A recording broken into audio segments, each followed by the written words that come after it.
Hello friends and welcome back to my YouTube channel commerce का ज्ञान। आज हम लोग कंटिन्यू करेंगे क्लास 12 पार्टनरशिप फंडामेंटल्स। ठीक है, लास्ट वीडियो में मैंने अपलोड किया था कि किस तरह से हम लोग एडजस्टमेंट टेबल प्रिपेयर करते हैं, उसका एग्जांपल भी देखा। आज वही एडजस्टमेंट टेबल वाला हम लोग कंटिन्यू करेंगे। उसके बाद गारंटी ऑफ प्रॉफिट हम लोग पढ़ेंगे। ठीक है, guarantee of profit by partner and guaranteed of revenue, right. ये आपका लास्ट टॉपिक है पार्टनरशिप फंडामेंटल्स में। उसके बाद ये आपका चैप्टर फाइनली खत्म हो जाएगा। आई नो ये चैप्टर बहुत ही लंबा है। ठीक है, जैसे कि मैंने बोला था कि एडजस्टमेंट टेबल के एग्जांपल्स रिपीटेडली सीबीएसई में आते ही है, right. So this is a very important concept. आज का जो एग्जांपल है वो सीबीएसई 2011 का है। ठीक है, लेकिन अंडरस्टैंडिंग पॉइंट ऑफ व्यू से काफ़ी इंपॉर्टेंट है और ऐसा एग्जाम्पल आप लोग एक्सपेक्ट कर सकते हैं। चलिए स्टार्ट करते हैं। अब यहाँ पे मुझे क्या दिया है, बैलेंस शीट एज एट 31 मार्च 2018। ठीक है, हमें करना क्या है, हमें एडजस्टमेंट टेबल प्रिपेयर करना है। तो इसमें हमें बैलेंस शीट का तो कोई काम ही नहीं है, राइट। आप लोग यही सोचोगे कि भाई बैलेंस शीट क्यों दिया है, जब मुझे एडजस्टमेंट टेबल प्रिपेयर करना है। तो जो गलतियाँ की है या तो जो चीज़ें प्रोवाइड नहीं की गई है वो हमें प्रोवाइड करनी है और एडजस्टमेंट टेबल प्रिपेयर करना है। ठीक है, चलिए अब ये जो बैलेंस शीट दिया है ये हमें 31 मार्च को दिया है। अब बैलेंस शीट में आपके लिए इंपॉर्टेंट चीज़ क्या है, कैपिटल। ठीक है, अभी के लिए क्या है, कैपिटल। मतलब कि आपको 31 मार्च का कैपिटल का बैलेंस दिया। इट मीन्स ये कौन सा कैपिटल हुआ, आपका क्लोजिंग कैपिटल। कौन सा हुआ, क्लोजिंग कैपिटल। ये आपको तुरंत स्ट्राइक होना चाहिए बिकॉज ऑब्वियसली बैलेंस शीट आपका क्लोजिंग डेट का होने वाला है। तो जो कैपिटल होगा वो भी आपका क्लोजिंग कैपिटल होगा। ठीक है, चलिए अब प्रॉफिट कितना था, 30,000 रुपीज़ डिवाइडेड विदाउट। ठीक है, प्रॉफिट 30,000 था। प्रॉफिट हमने डिस्ट्रीब्यूट भी कर दिया ए और बी में, लेकिन गलती क्या की, विदाउट आईओसी एट 12% पर एनम। आईओसी मतलब interest on capital. Interest on capital तो हमने दिया ही नहीं है। और सैलरी टू ए, ठीक है, बेचारे को सैलरी भी नहीं दिया 1000 per month. On the contrary जो ड्राइंग्स थे ए और बी के ये भी हम लोगों ने रिकॉर्ड नहीं किए। तो इतनी सारी गलतियां कर दी है, अब इसको सुधारनी ना पड़ेगी, एडजस्टमेंट टेबल प्रिपेयर भी करना पड़ेगा। चलो सैलरी दे देंगे। ठीक है, ड्राइंग्स का भी इंफॉर्मेशन दिया है। इम्पॉर्टेंट पॉइंट है, हमने आईओसी नहीं दिया। तो क्या हुआ सर, आईओसी तो बहुत सिंपल है ना, कैपिटल पे हम लोग कैलकुलेट कर लेंगे। लेकिन कहानी में ट्विस्ट कहाँ है कि जो इंटरेस्ट ऑन कैपिटल हम लोग कैलकुलेट करते हैं that is always on opening capital. कहाँ पे कैलकुलेट करना है, ओपनिंग कैपिटल पे। और भाई हमें तो ओपनिंग कैपिटल एग्जाम्पल में दिया ही नहीं है, हमें तो क्लोजिंग कैपिटल दिया बिकॉज ये कैपिटल तो बैलेंस शीट में दिया और बैलेंस शीट तो 31 मार्च की है, मतलब कि क्लोजिंग बैलेंस शीट है। तो ये भी हुआ क्लोजिंग कैपिटल। और हमेशा मैं बोल रहा हूँ interest on capital is always provided on opening capital, ये याद रखना, वरना मेजोरिटी गलतियाँ क्या होती है, ये जो कैपिटल बैलेंस है उसी के ऊपर इंटरेस्ट ऑन कैपिटल कैलकुलेट कर लेंगे और एग्जाम्पल सॉल्व कर लेंगे। नहीं, ओपनिंग कैपिटल पे देना है और इसीलिए इन लोगों ने बैलेंस शीट दी है। ठीक है, चलिए तो सबसे पहला स्टेप हमारा क्या होगा कि हमें ओपनिंग कैपिटल निकालना पड़ेगा। उसके लिए आप लोग वर्किंग नोट प्रिपेयर कर सकते हैं। ठीक है, चलिए सो यहाँ पे मैं पहले वर्किंग नोट बना देता हूँ टू फाइंड ओपनिंग कैपिटल। ठीक है, अब ओपनिंग कैपिटल का फॉर्मूला है जो आगे के वीडियो में भी हम लोगों ने डिस्कस किया था, राइट, कि जो क्लोजिंग कैपिटल होता है, राइट। अब ऑलरेडी जो चीज़ें हम लोगों ने प्लस की थी वो अब माइनस करनी है, राइट, और जो माइनस किया था वो प्लस करना है। जैसे कि प्रॉफिट क्या होता है कि प्लस किया होता है कैपिटल में, तो अब हम लोग माइनस करेंगे। ड्राइंग्स हम लोग कैपिटल में से माइनस करते हैं तो अब हम प्लस करेंगे बिकॉज हम लोग क्लोजिंग कैपिटल से ओपनिंग कैपिटल ढूंढ रहे हैं। सो सारी चीज़ें क्या हो जाएगी, वाइस वर्सा इफेक्ट हो जाएगी। चलिए क्लोजिंग कैपिटल पहले लिख देते हैं, ए और बी का दोनों का ढूंढना है, राइट। 60,000 एंड 20,000। अब ड्राइंग्स दोनों का दिया है, राइट, तो मुझे ड्राइंग्स अब क्या करना है, प्लस करना है बिकॉज पहले हमने क्या किया होगा, माइनस किया होगा। ठीक है, ए का 10,000, बी का 20,000। ओके, अब लेस क्या करना है, प्रॉफिट करना है। ठीक है, प्रॉफिट कितना था, 30,000। ऑलरेडी हमें प्रोवाइड किया गया है कि भाई प्रॉफिट आपका कितना है, 30,000 है। तो ये 30,000 हम लोगों ने उनको क्रेडिट किया होगा, राइट, मतलब कि प्लस किया होगा। तो अब ये प्रॉफिट हमें दोनों में से माइनस कर देना है। अब इनका रेशियो कितना बोला है, profit and loss sharing ratio बोला है 3:2। तो भाई जो 30,000 प्रॉफिट है उसको 3:2 में हम लोग डिवाइड कर देंगे। तो ये हो जाएगा 18,000 और ये हो जाएगा 12,000। और कोई इन्फॉर्मेशन है नहीं तो हमारा ओपनिंग कैपिटल निकल जाएगा, ठीक है। सो दिस कम्स टू 52,000 और ये आपका हो जाएगा 28,000। So this was the most important steps, right. ये आपको स्किप नहीं करना है। सबसे पहले ओपनिंग कैपिटल ढूंढना है, उसी के बाद आपका एडजस्टमेंट टेबल प्रिपेयर हो पाएगा और सही से प्रिपेयर हो जाएगा, ठीक है। चलिए अब क्या करना है, अब सीधा एडजस्टमेंट टेबल की तरफ जाते हैं। एडजस्टमेंट टेबल, ये ओपनिंग कैपिटल वाला वर्किंग नोट आप लोग प्रिपेयर कर सकते हैं। क्लियर, मैं ये रब कर देता हूँ।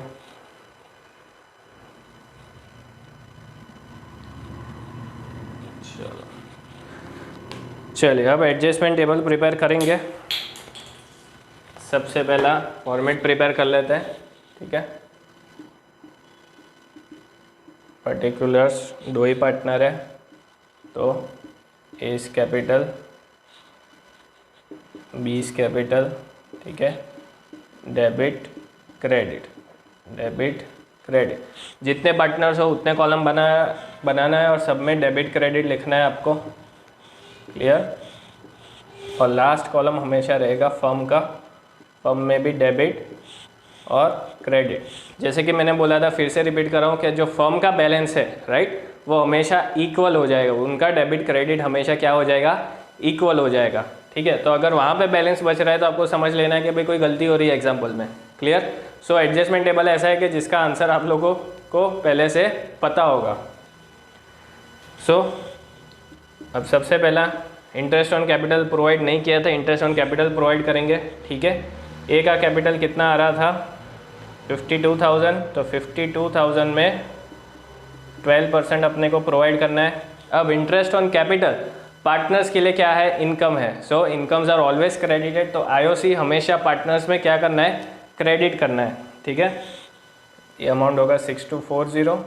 और बी के केस में इंटरेस्ट ऑन कैपिटल कितना आ रहा था, ओपनिंग कैपिटल 28,000 इंटू 12/100। सो बी के केस में अमाउंट है 3360। अब ये जो दोनों का टोटल है, ठीक है, ए का आईओसी और बी का आईओसी, ये दोनों मिलाकर मुझे फॉर्म में क्या करना पड़ेगा, डेबिट करना पड़ेगा। बिकॉज हमेशा इक्वल एंड ऑपोजिट इफेक्ट आती है, ठीक है। अगर पार्टनर्स को मैं क्रेडिट कर रहा हूँ तो फर्म को मैं क्या करूँगा, डेबिट करूँगा। बिकॉज पार्टनर्स के लिए जो चीज़ इनकम है वो फर्म के लिए क्या है, एक्सपेंस है। बिकॉज फर्म को इंटरेस्ट ऑन कैपिटल पे करना है। सो फर्म के लिए एक्सपेंस है तो डेबिट कॉलम में लिखेंगे 9600।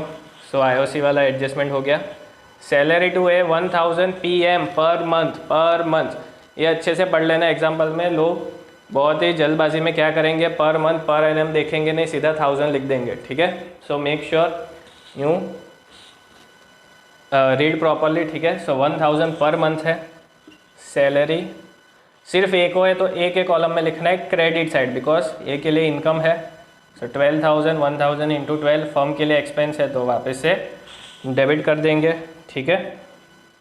चलो सो अब हमने क्या किया, फर्म में 9600 डेबिट किया, 12,000 डेबिट किया। सो फर्म के लिए तो ये दोनों एक्सपेंस है, राइट। सो फर्म के लिए क्या हो रहा है, लॉस हो रहा है। बिकॉज उनको इंटरेस्ट ऑन कैपिटल प्रोवाइड करना है, सैलरी भी प्रोवाइड करना है, राइट। सो प्रॉफिट रिड्यूस हो रहा है, मतलब कि this is a loss.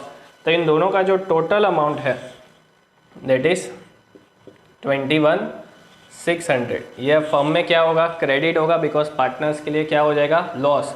And loss is always debited, loss is always debited. So A और बी में मुझे ये जो लॉस है उसको डेबिट करना पड़ेगा 3:2 में। क्यों लॉस है, बिकॉज 9600 हमने फर्म में डेबिट किया, 12,000 हमने सैलरी भी डेबिट किया, ठीक है। सो अब फर्म को पता चला कि भाई इतने पैसे तो हमें देने हैं, तो इससे फर्म का प्रॉफिट क्या हो रहा, रिड्यूस हो रहा है, ठीक है। So this is a loss for the firm which it has to provide. और अगर लॉस होता है तो पार्टनर्स में क्या होता है, हमेशा डेबिट होता है। तो पार्टनर्स के डेबिट कॉलम में लिखेंगे 21,600 को डिवाइड कर देना है। सो 12,960 फॉर ए और बी के लिए 8640, ठीक है।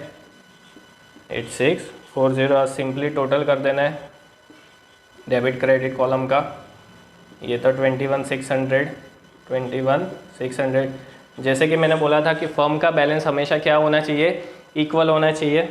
चलिए, ए में डेबिट साइड हायर है 12,960 क्लियर, और सॉरी क्रेडिट साइड हायर है 18,240।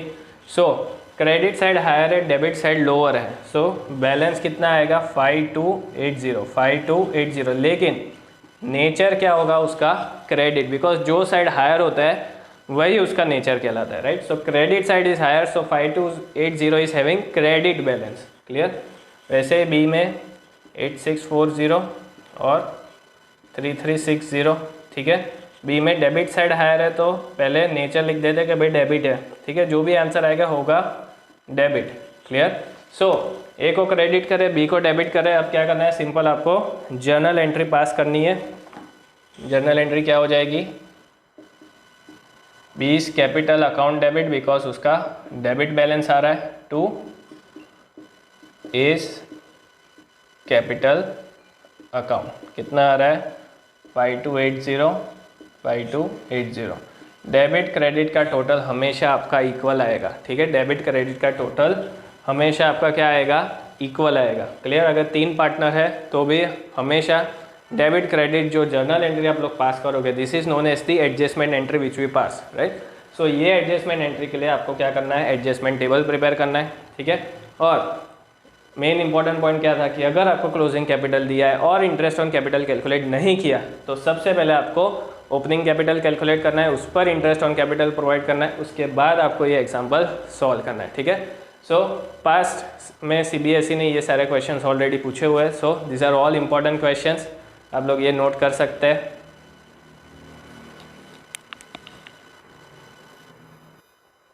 चलिए और एक एग्जांपल देखते हैं। 3 पार्टनर्स है XYZ, तीनों का रेशियो दिया है 5:3:2। अब फिक्स कैपिटल बोला है, ठीक है। फिक्स कैपिटल बोला है मतलब कि जो भी हम लोग लास्ट में एडजस्टमेंट एंट्री करेंगे उसमें हम लोग वर्ड्स क्या यूज़ करेंगे, करंट अकाउंट। क्या यूज़ करेंगे, current account, because the method is fixed capital method, ठीक है। तो फिक्स कैपिटल मेथड के अंदर हम लोग 2 कैपिटल अकाउंट प्रिपेयर करते हैं, एक फिक्स्ड और एक करंट अकाउंट, ठीक है। तो उस तरह से आपको लिखना है, इस तरह से। सी मेथड में कोई चेंज नहीं होगा, लेकिन लास्ट में जो जर्नल एंट्री पास करेंगे उसमें हम लोग let's say for example x का कैपिटल अकाउंट है तो एक्स का करंट अकाउंट हमें लिखना है, कैपिटल अकाउंट नहीं, ठीक है। तो ये ध्यान रखना है। IOC credited eight 10% per annum, हमने आईओसी जो क्रेडिट किया तीनों पार्टनर्स को, राइट, वो कितना किया 10% पर एनम, ठीक है। दूसरी बात, जब भी एग्जाम्पल में होता है कि भाई फिक्स कैपिटल है तो आईओसी हमेशा किस पे कैलकुलेट करना है आपको, फिक्स कैपिटल पे, ठीक है। तीनों का फिक्स कैपिटल बोला है, आईओसी भी उसी पे कैलकुलेट होगा। आईओसी हमने क्रेडिट कर दिया 10% per annum instead of 8% per annum, ठीक है। मतलब कि हम लोगों ने एक्सेस आईओसी उनको दिया है, क्या किया है, एक्सेस। हमें देना था आईओसी 8%, लेकिन कितना देकर बैठे हैं 10%। सो ज़्यादा आईओसी हमने दिया है, तो अब क्या करेंगे, चलिए एडजस्टमेंट टेबल प्रिपेयर करते हैं।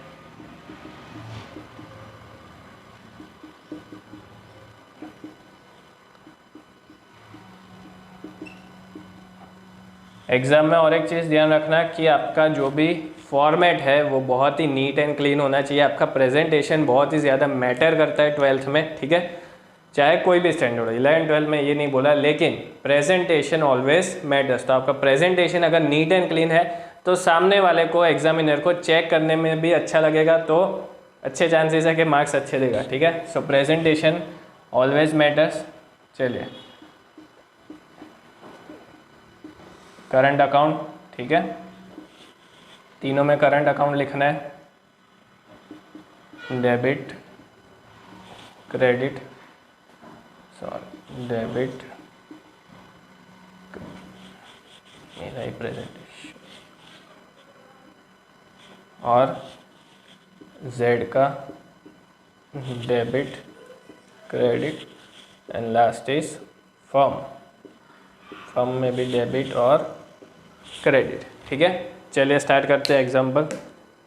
अब गलती कहाँ की है कि भाई 10% की जगह, सॉरी 8% की जगह पे हमने कितना दे दिया 10%। सो यहाँ पे एक शॉर्टकट तरीका है, बहुत ही लॉजिकल चीज़ है कि भाई आईओसी 8% देना था, 10% देकर बैठे, तो एक्सेस कितना दिया IOC, right, IOC excess credited, ठीक है, कितना है 2%, राइट।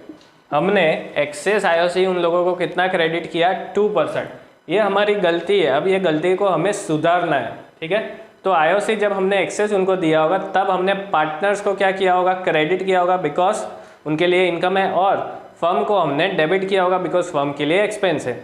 अब ये जो एक्सेस गलती कर दी, अब हमें उसको सुधारना है, मतलब कि उसको रिवर्स कर देना है आपको, ठीक है। सो हमने पार्टनर्स को क्रेडिट किया था, अब हम लोग उनको क्या करेंगे, डेबिट कर देंगे। क्या कर देंगे, डेबिट कर देंगे। कितने से, एक्स का कैपिटल कितना है 3 लाख है, ठीक है। सो 3 लाख इंटू 2%, बिकॉज 2% हमने एक्सेस दिया है, बाकी का 8% तो सही है, 8% तो देना ही था, लेकिन 8 की जगह पे 10% दिया है, तो सिर्फ 2% की गलती है। तो वो जो 2% है वो अब हमें पार्टनर्स में से डेबिट कर देना है, क्लियर। सो 6000, वाई को कितना था, capital 2 lakh into 2%, that will be 4000, और जेड का कैपिटल था 1 लाख इंटू 2%, दैट इज़ 2000, ठीक है। फर्म में क्या होगा, इंटरेस्ट ऑन कैपिटल अब क्रेडिट करना है, बिकॉज हमें फर्म ने पहले एक्सेस डेबिट किया था, ठीक है। ये जो 2% है, ये सारे, ये जो टोटल अमाउंट है 12,000 रुपीज़, 6 + 4 + 2, ये हमने फर्म में क्या किया था, एक्सेस डेबिट किया था। तो फर्म में हमें क्या करना है, क्रेडिट कर देना है, ठीक है। हमेशा पार्टनर्स और फर्म में ऑपोजिट इफेक्ट आएगी, ये ध्यान रखना। चलिए, अब बहुत ही सिंपल, ये जो 12,000 क्रेडिट है, ठीक है, मतलब कि ये फर्म को पैसे वापस मिले, मतलब ये फर्म के लिए क्या है, प्रॉफिट हो रहा है, राइट, बिकॉज उसके तो 12,000 रुपये बच गए, हमने तो 2% एक्स्ट्रा पे किया था, ठीक है। तो ये जो 12,000 का प्रॉफिट है, राइट, ये प्रॉफिट है बिकॉज क्रेडिट साइड पे लिखा है फर्म में।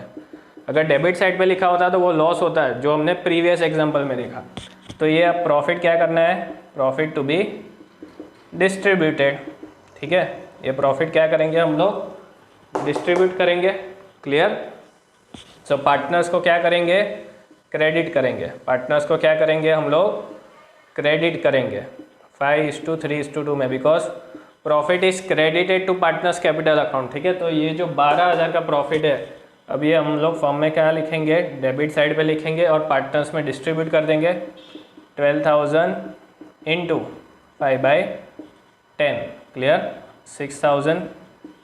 सिमिलरली 12,000 इंटू 3/10, 3600, और ये भाई साहब को कितना मिल रहा है, Z का बाकी है 2400, क्लियर। 12,000 इंटू 2/10, और फर्म में टोटल डेबिट हो जाएगा 12,000। बहुत ही सिंपल है, मतलब कि फर्म का बैलेंस कितना हो जाएगा, 0 हो गया, मतलब कि ये सही है अपना, क्लियर। अब पार्टनर्स का टोटल फटाफट कर लेते हैं, डेबिट क्रेडिट, ये 6,000 है, ये भी 6,000 है, मतलब ए को ना तो डेबिट करना है, सॉरी एक्स को ना तो कुछ डेबिट करना है ना तो क्रेडिट करना है। वाई में कितना आ रहा है, 4,000 debit side, 3600 credit side. So difference is 400, ठीक है। लेकिन कौन सा बैलेंस लिखना है, डेबिट बैलेंस लिखना है, जो हायर बैलेंस हो वो ही लिखना है, जो हायर बैलेंस है वही उसके बाजू में लिखना है डिफरेंस में।